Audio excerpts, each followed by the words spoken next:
InFocus, the American headquartered company, is quite focused at offering budget Android smartphones in India, having entered the Indian market in 2015. Its Epic One is priced at Rs 12,999 and is currently the most expensive phone from its lineup. The segment is fiercely competitive, but big volumes are also here. The company claims the Epic One to be the most affordable deca-core processor smartphone. Is this enough for Epic One to challenge the mighty rivals in the segment? Let's check out in this review.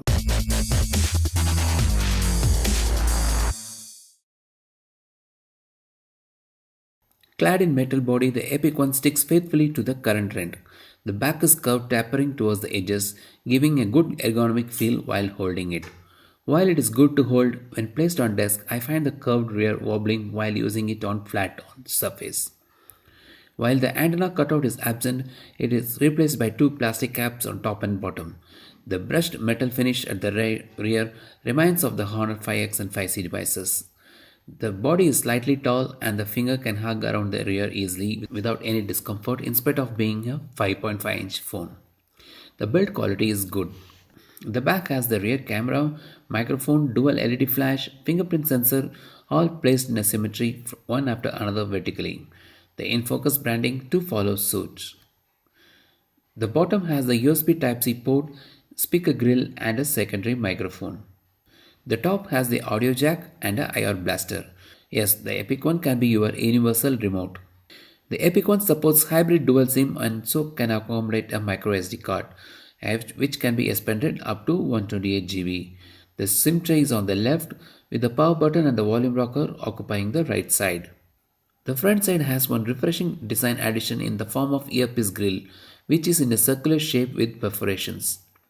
The 5.5-inch display is strengthened by Corning Gorilla Glass.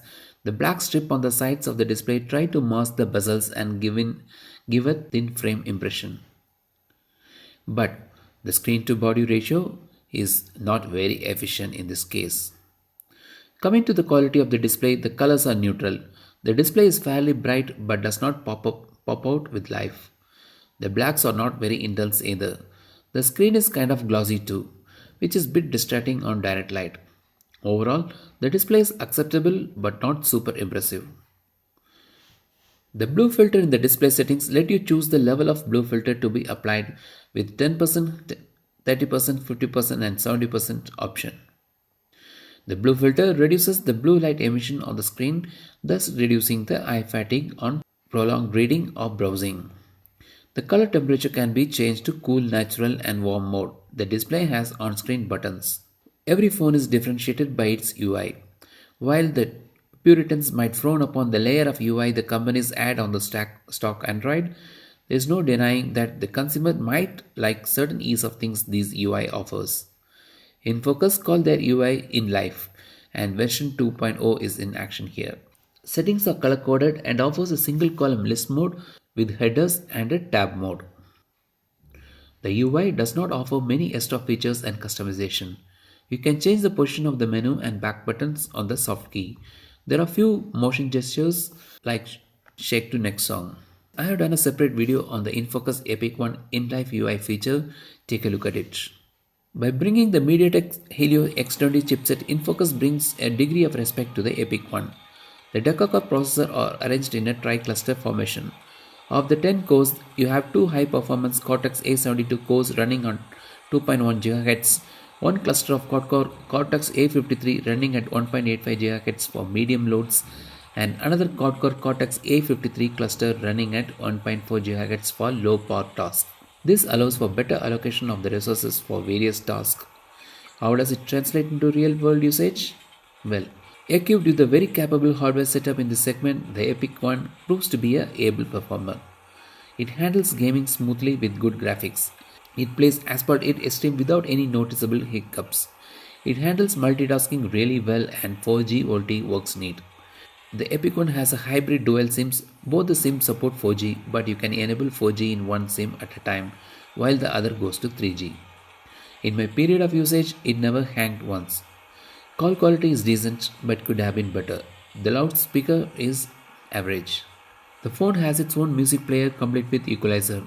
There are other features like shake to next song, desk lyrics, and sleep mode. The FM radio app lets you add over 12 radio stations.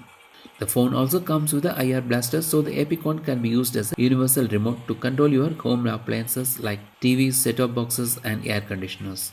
The fingerprint sensor is a bit of disappointment. It's not accurate and failed many times and is a bit slow too. Plus, though the fingerprint management talks about app lock, I could not see the settings anywhere except for securing it with app pin or password. The fingerprint sensor can be used to take pictures. The Epic One comes with 3000 mAh battery. A 30-minute charge took the reading from 0% to 40% and it took close to 2 hours for full charge. The battery life is decent. I was able to sail through a day with two SIMs and Wi-Fi constantly on. We don't see many phones that do in mid-segment featuring a f1.8 aperture, which theoretically should give a good low light pictures. The camera setup for Epic One promises to be great, but let's see if it really is. Like most phones in the range, under good natural light, the pictures are good. The colors are natural, but images are not very sharp. The focus is good and latches it to the subject at ease. The low light images could not escape noises and is not very exceptional in spite of the f1.8 aperture. In spite of the noise, it does manage to retain the mood of the low lights. In short, the camera is good considering the segment it is in, but not the best in the league. The InFocus Epic One is undoubtedly a good phone offering a decent mix of everything a consumer would expect a phone in this category too. But is it an epic phone? Well, no. Thanks for watching. This is Lashmathan signing off for Tech Raman. Have a great day. Cheers. Don't forget to subscribe to the channel and see you in the next video.